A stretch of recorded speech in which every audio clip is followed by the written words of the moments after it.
Hola gente, quiero aprovechar la Navidad para hablar de varias cosas que tienen que ver con la memoria. Quiero aprovechar la Navidad para hablar de Jesús el Palestino. Quiero aprovechar esta Navidad para recordarles que cumplimos más de un año de ver un genocidio en vivo y que eso que Hannah Arendt llamaba la banalidad del mal cuando analizaba los horrores de la Segunda Guerra Mundial se han multiplicado de una manera horrorosa en tiempos de redes sociales y de virtualidad,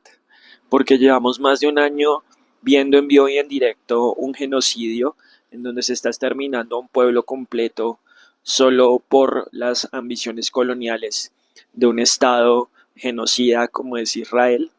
y se ha demostrado que el sistema liberal internacional basado en reglas no funciona y que los derechos humanos solo sirven cuando son los derechos humanos de los pueblos y de los estados que se someten a los designios de quien hoy todavía ocupa un lugar angular como primer potencia que es los Estados Unidos.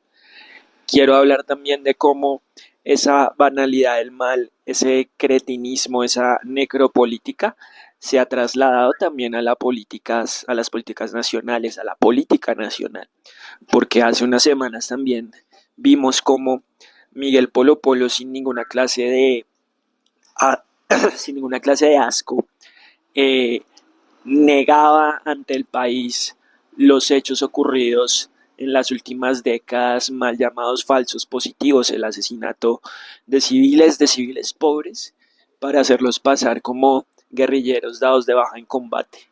Y lo negaba porque cree que porque se siente autorizado para hacerlo. Lo negaba también porque gente de extrema derecha de otras latitudes ha negado también responsabilidades de las élites en violencias de sus países. Lo negaba porque, por ejemplo, referentes de ellos, como el mismo Milei en Argentina, niega que hubo desaparecidos en la dictadura de ese país. Y lo negaba porque también se aprovechan de la falta de educación política y de cultura y de historia de buena parte de nuestras sociedades. Eh, Miguel Polo Polo fue llamado pues al orden por la justicia colombiana, pero pues no podemos bajar la guardia porque una cosa es lo que diga la justicia y otra cosa son eh, las opiniones desinformadas y las mentiras en redes sociales que se difunden de manera muchísimo más acelerada.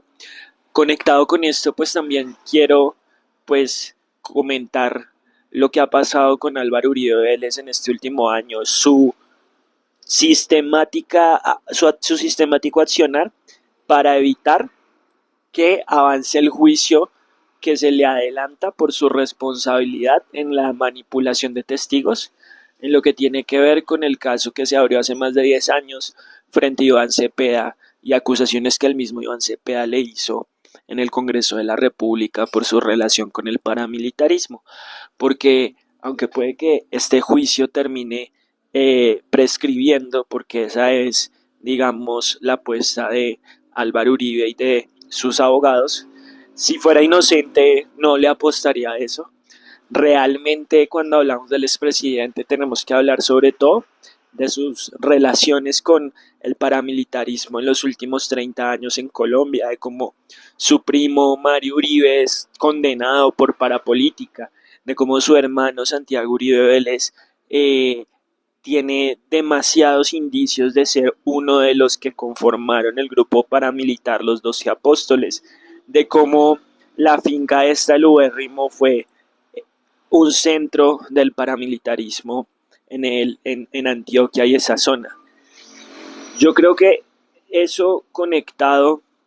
pues también con esta necesidad de negar el conflicto, de manipular la justicia para evitar la verdad, pues debe entenderse también en este gran contexto de la banalidad del mal. Y por último, lo que pasó en esta última semana con la escombrera. ¿Por qué? Porque Medellín tradicionalmente se considera como un territorio de gente de extrema derecha y paramilitar, pero eso se cultivó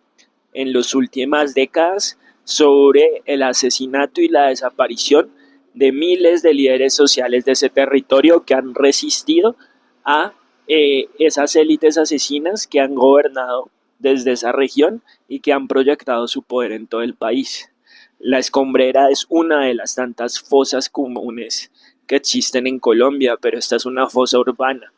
La Escombrera es una fosa en donde las mamás de muchos de esos líderes que fueron sepultados en ella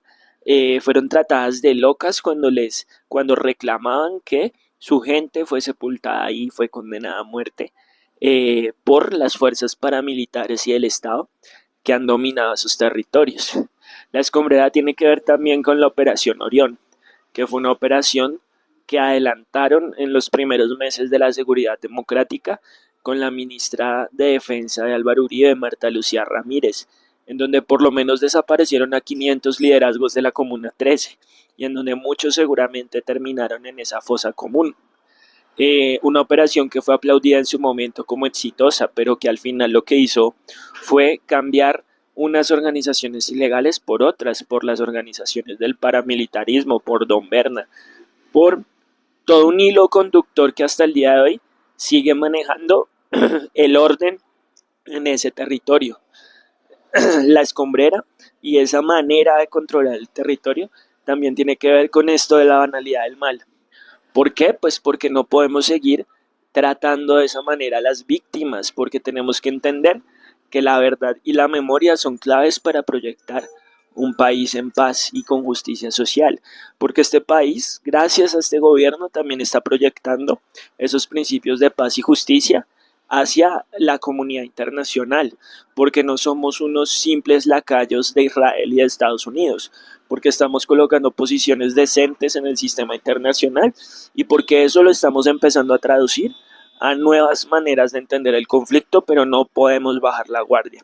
porque los Miguel Polo Polo, los nuevos Álvaro Uribe Vélez seguirán saliendo, así como han negado la masacre de las bananeras, van a seguir negando los falsos positivos, van a seguir negando las escombreras y van a evitar que recordemos lo que hemos hecho mal y lo que debemos mejorar para proyectar un país en donde los derechos humanos sean el piso de